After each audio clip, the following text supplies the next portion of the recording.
Are we rolling now? You're a little Especially it's probably cringe for everybody else. Today, it's just me and Jess.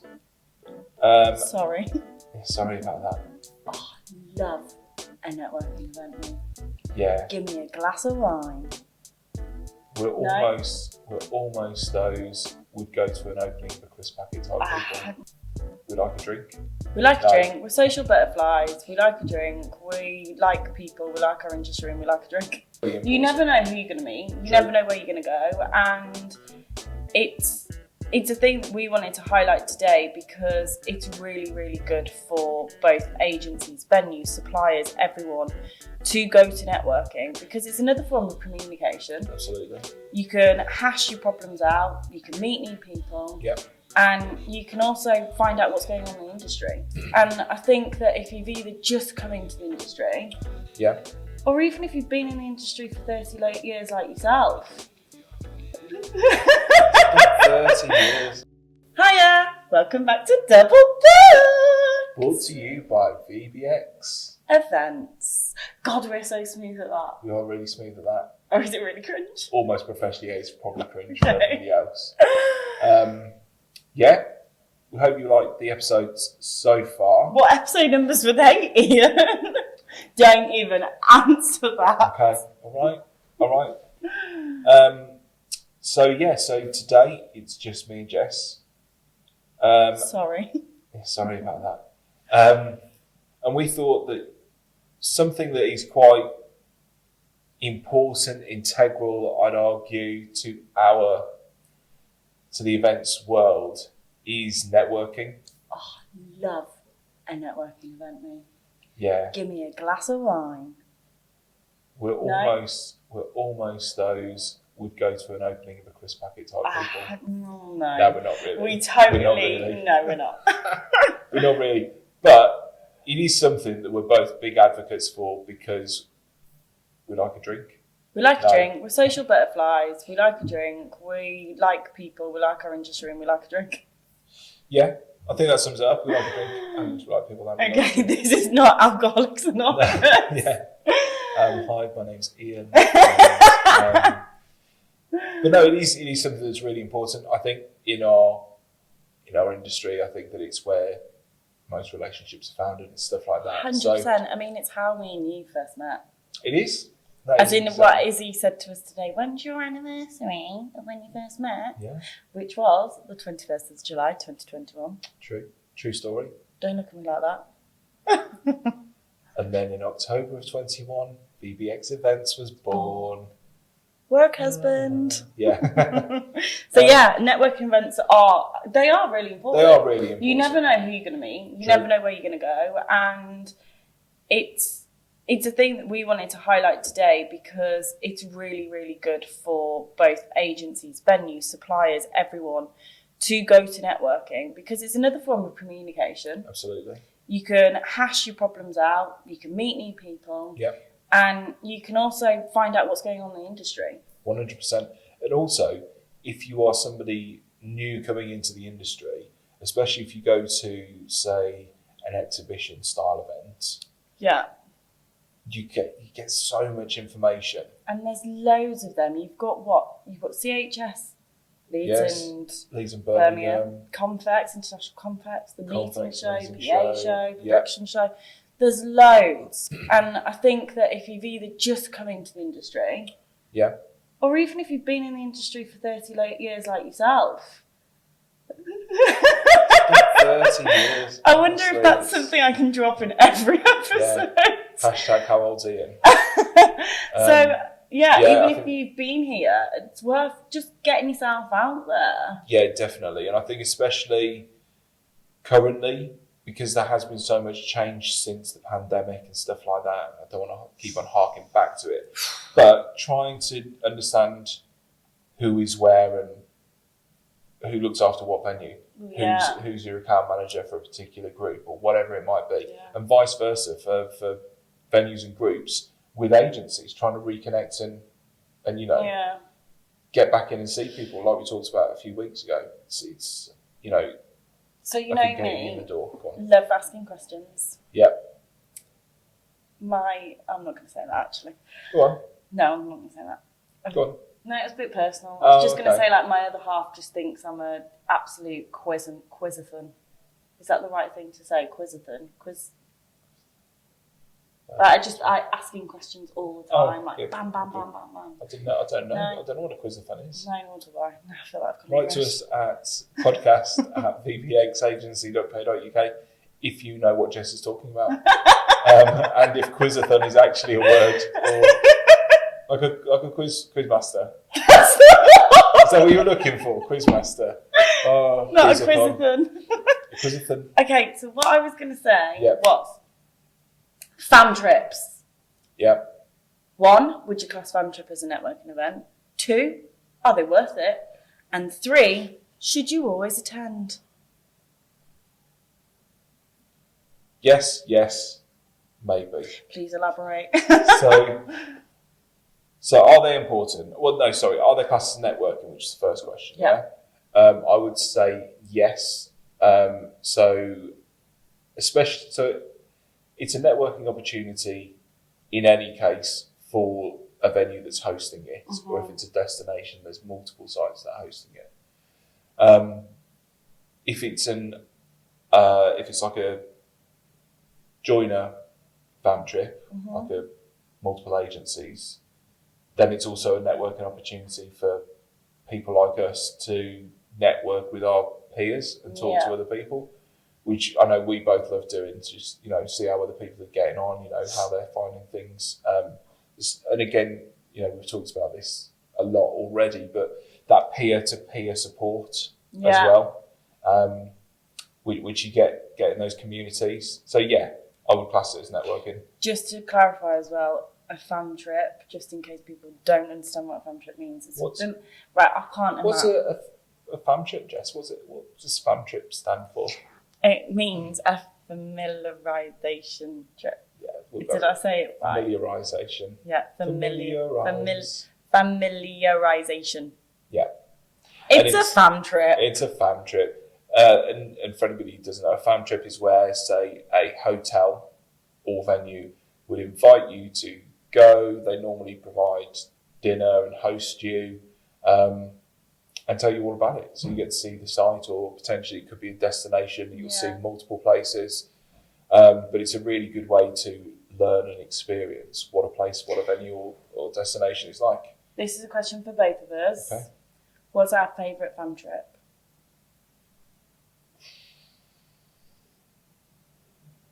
Fam trip? I'm now thinking too. I actually think the one I've just had. Yeah? Yeah.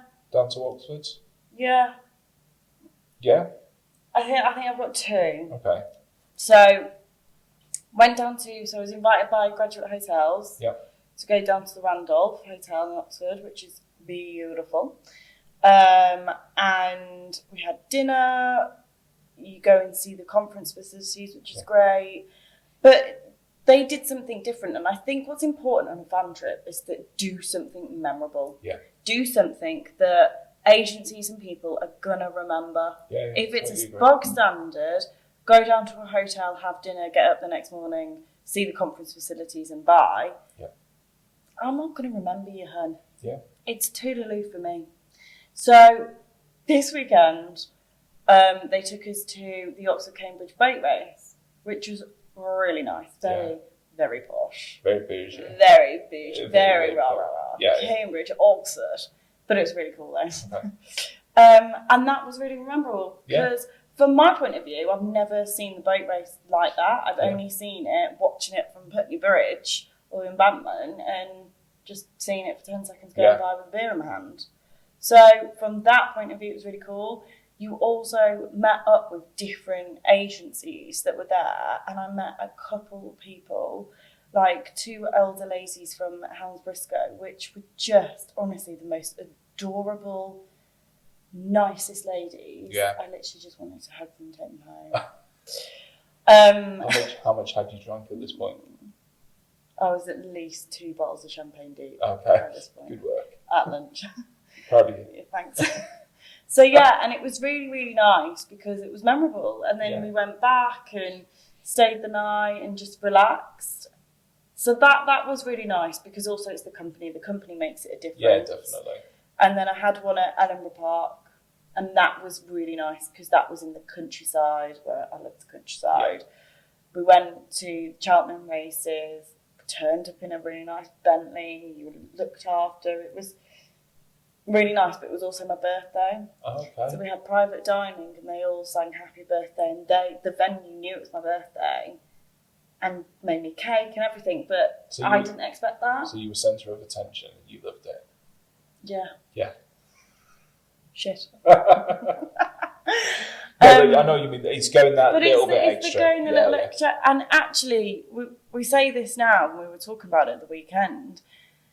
What makes a good fam trip as well is, I think, from venues, don't just invite the agency's name, like BCD, Conference Care. Don't just invite the names, invite the individuals. Make sure you've got good people. Because personally, if I'm sat on a fam trip and it's dry as hell... Oh, you're not going to enjoy it. No, you've got to have the right... I could be in a helicopter having the most amazing experience, but not having fun because I'm not... It's not really... It's a bit dry. It's a bit... I know what you mean. It's a bit wet. No. I've just contradicted myself there, haven't I? But it's okay. I get what you mean. So those are your two. I've got one. You're going to have some good bad boys. So I did one which isn't a fair representation, I wouldn't say. But we went out to Abu Dhabi and we were out there for several days, and it culminated in being transferred to the Dubai Sevens, the rugby sevens, on Harley Davidson's. Rugby in Dubai? It's a tournament that travels, so you have they do it in London, yeah.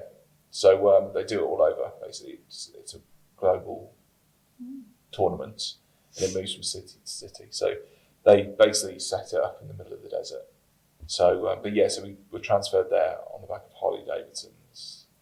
But that was a real jolly up. It was an incredible experience, but it's not necessarily a standard fam trip, I would say. No. But I'd say the standout one for me was I went down to London with Hilton Hotels a few years ago with our account manager, Zoe Gaskell-Smith, who's no longer with Hilton, sadly, but she was amazing. And we went down on the Saturday.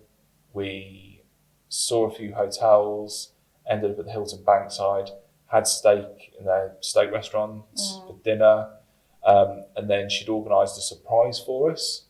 And she said, bring your dancing shoes. So me and Polly, who I went with, beforehand I was like, I hope we're not doing like ballroom dancing. I would die to see you salsa dance. I wouldn't enjoy it. I'd give it a go, but it wouldn't be my sort of bag. I'd give it a go, of course I would. But anyway, so I thought that's kind of where we might be going with this.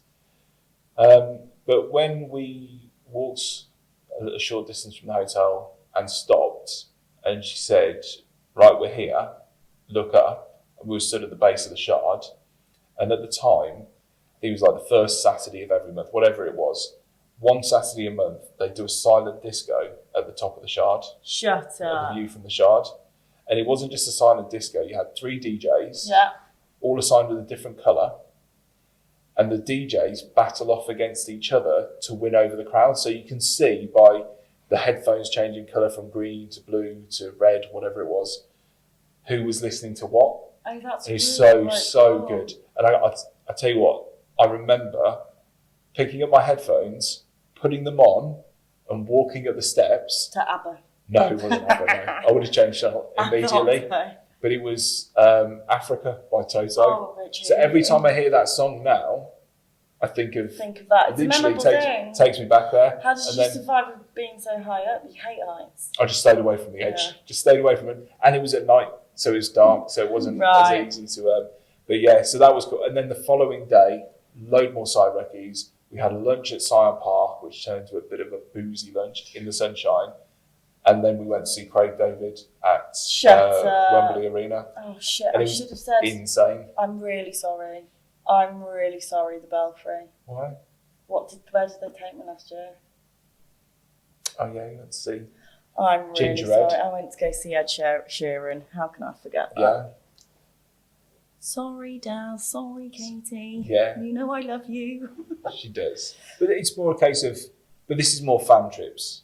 Yeah, that was, more entertainment. Yeah. So one thing I would say, which was also spoken about this weekend. Also, sorry, just to finish off about Craig David, we were also joined by Maria, who used to be at Hilton Wembley, who is now at the Corinthia, Yeah.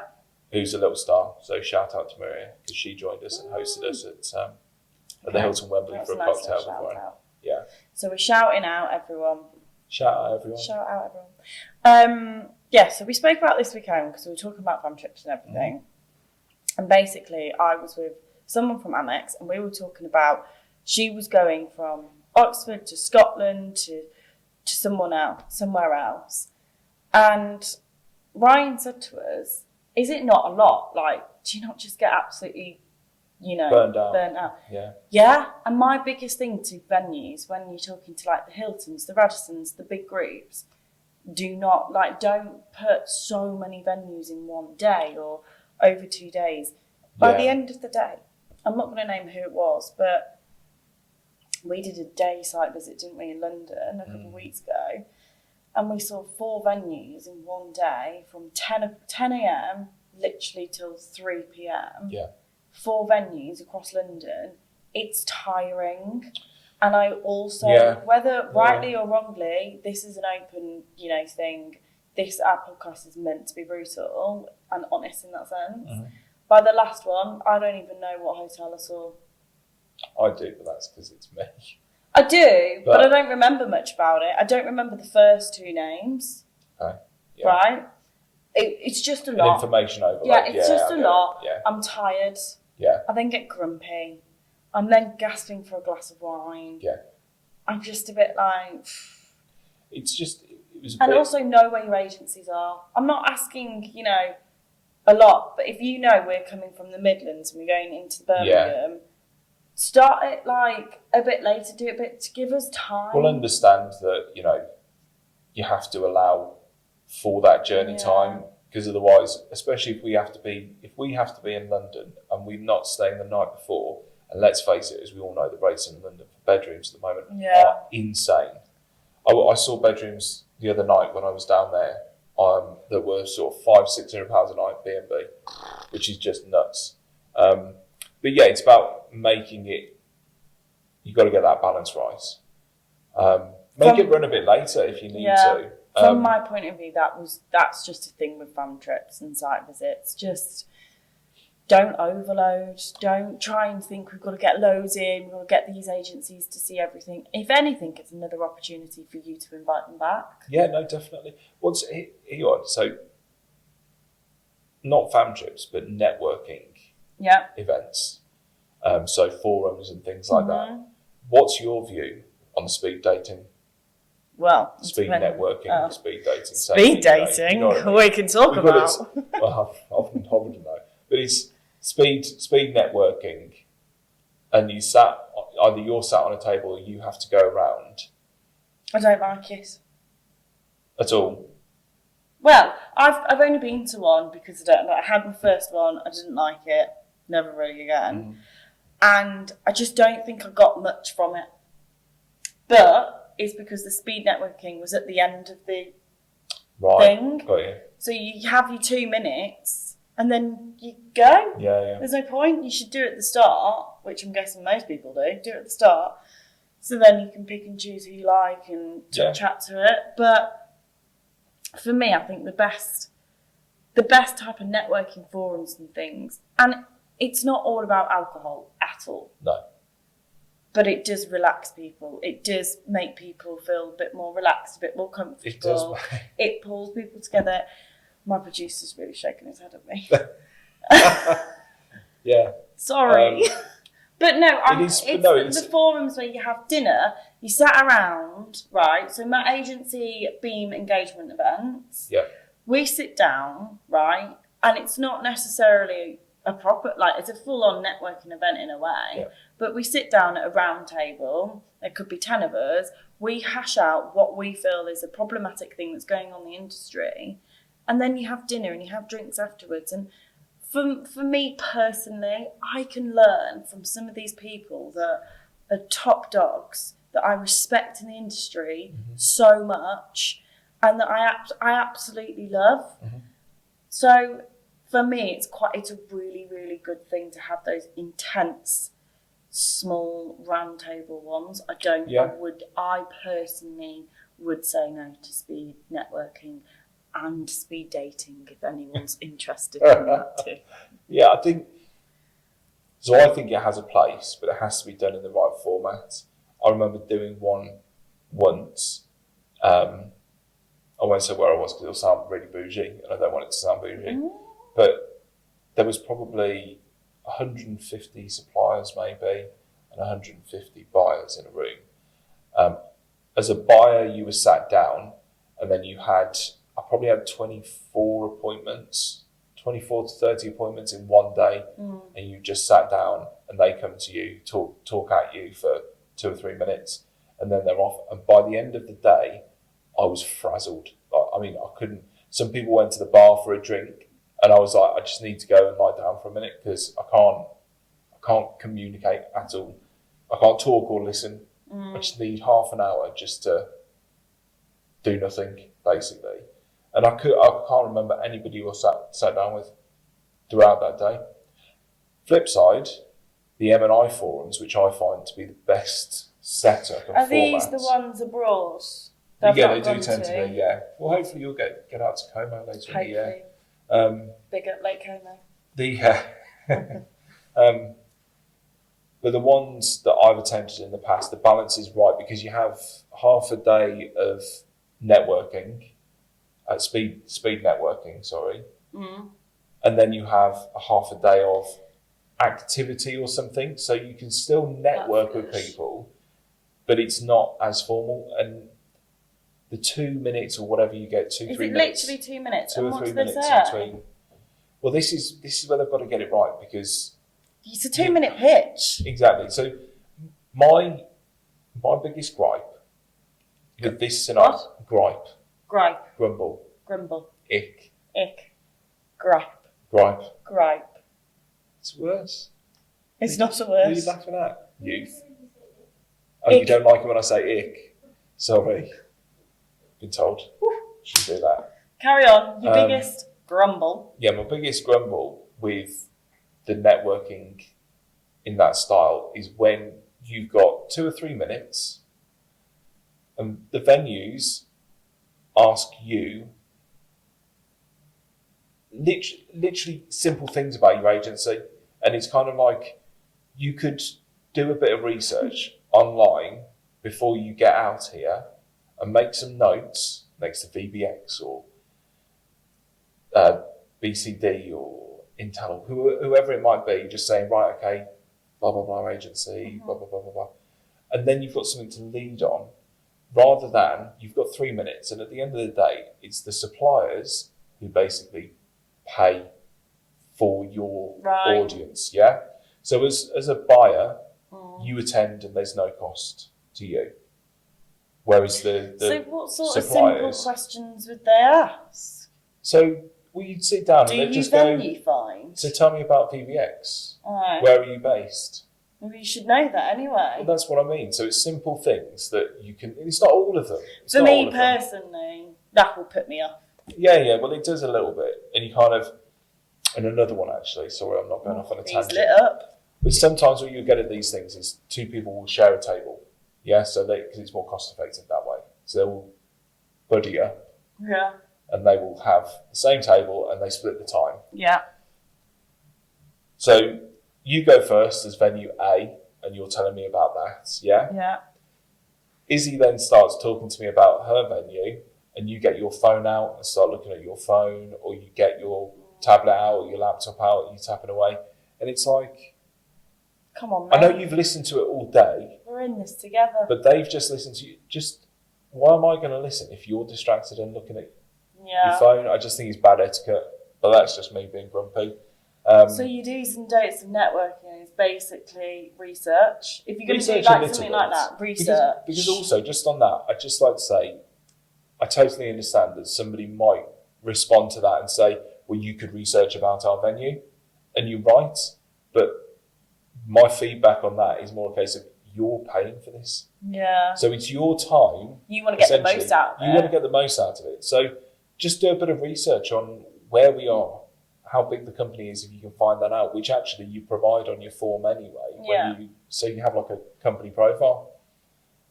So I get that there would be pushback because we could just go online. And my pushback to that would be, we'll make it really interesting then. Tell me something that I can't find out online. What are your top 3 networking events? Ooh. I love the meeting show. Okay. Simply because I just feel like everyone's there at the meeting show. Yeah. You can't not see people. True. And we've got no choice but to go this year, have we, Jess? Why have we got to be at the meeting show this year? Why have we got to be at the meeting show this year? Izzy, do you know? Yeah.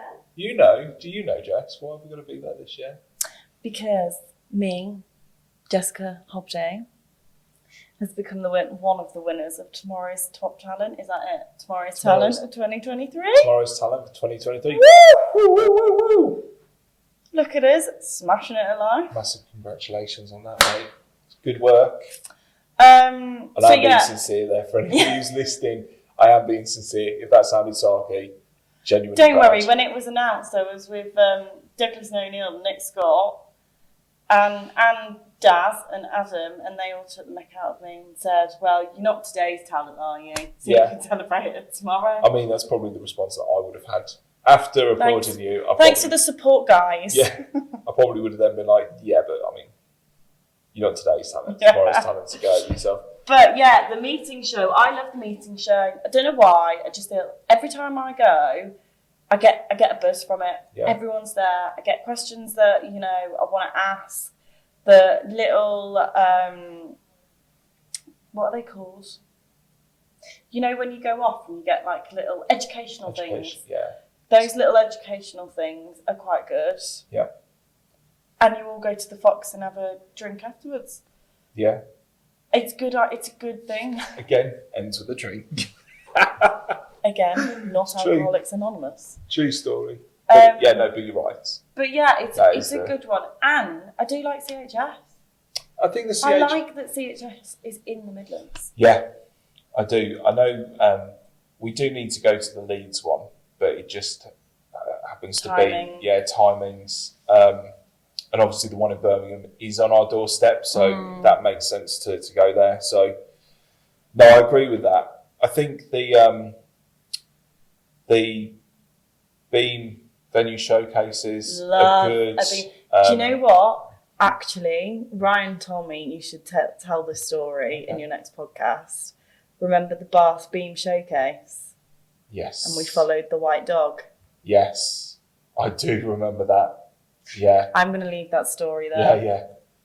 Yeah. We followed a white dog. Followed a white dog. It's a great showcase. But yeah, that's a good opportunity. And like I say, the M&I forums I think are great.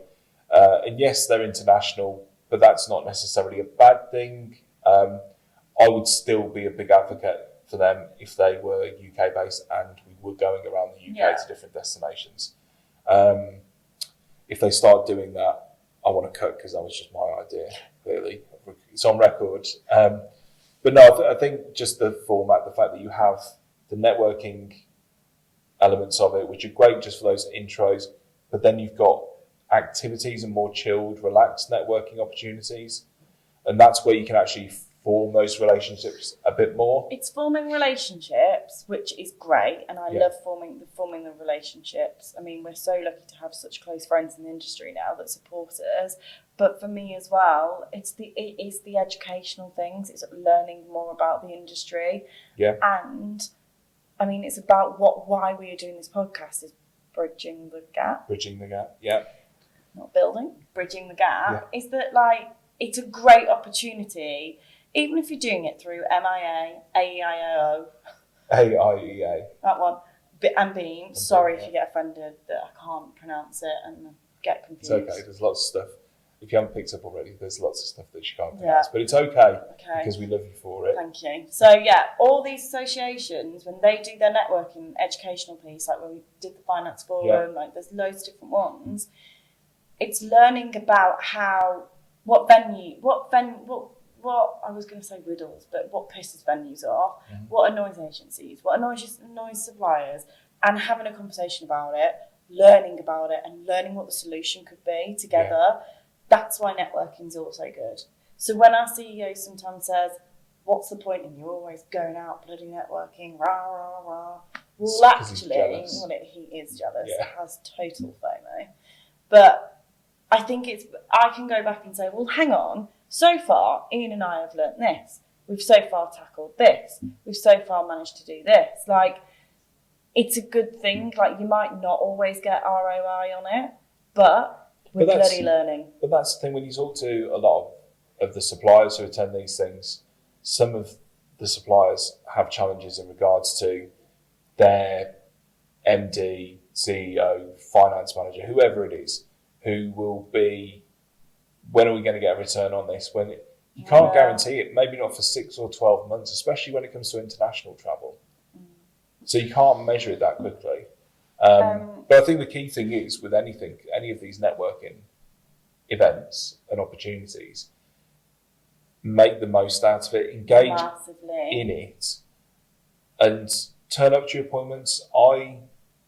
I'm guilty of that, sorry. I try my hardest, my very hardest, to be as energetic in my first one as I am in my last one, and I just. But you like to have your clear plan. So, like, let's say Confax or Meeting Show, any of these ones, or CHS, you like to have a clear plan and go to appointment by appointment. I don't like having appointments. Yeah. I like to be able to walk around and see people that I've not seen in a long time, or see people that I want to have a look at. The problem is, if I don't have some structure, Izzy, at the showcase, how many of the exhibition stands did we not see? Because it was, I'd say half maybe. I'd say it's about half of them because we got caught yakking. Well, when he says we, him. What do you mean? You were learning. Which is why I'm going to have to wrap this up now. Yeah.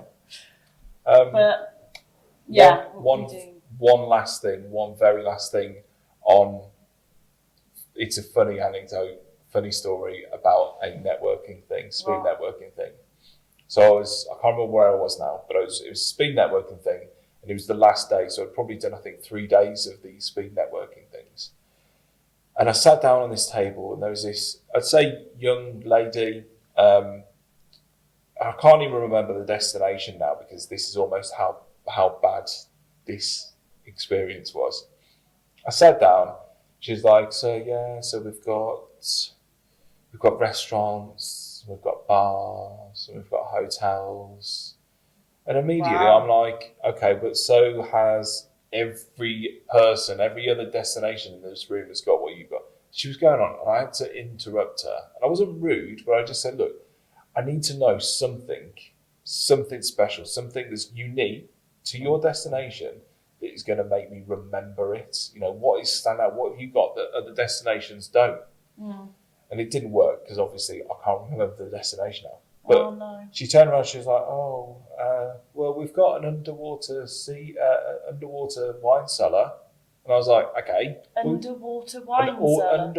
Under the sea, wine cellar. And I was like, okay, tell me about this. So she's like, well, you go out on boats with glass bottoms, and then the divers go down. What? Get the bottles of wine, and then bring them to the surface, and we've got barnacles on, and then you drink the wine as the sun sets. She was like, it's quite expensive. I was like, I don't care that it's quite. And I got excited about it. Yeah. And then the timer buzzed, and that was the end of my session, and we had to move on.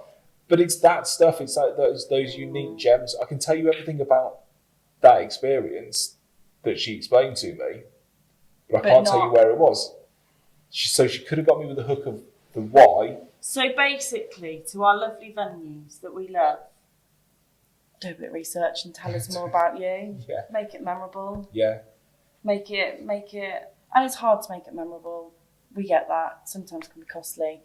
But even just like, I don't know, if it's near a birthday, near a wedding anniversary, near something. Something, yeah, or just memorable. just something that makes it, yeah, exactly. It's making it personal where you can. So, yeah. Well, but anyway, thanks for listening, everyone. We hope you've enjoyed it. Thanks again for all of your support as well. Yeah. It's been incredible. If you'd like to get in touch with any topics or themes, or if you'd like to even be on the podcast as one of our guests, please get in touch at podcast@vbxagency.co.uk. And that's a wrap for episode number. Oh, I was about to go, that's a wrap, but does it go like that? Yeah, Is that because time I was going out? to drop the episode number again, but that's fine. No. It's a clapperboard. That's a wrap. Yeah.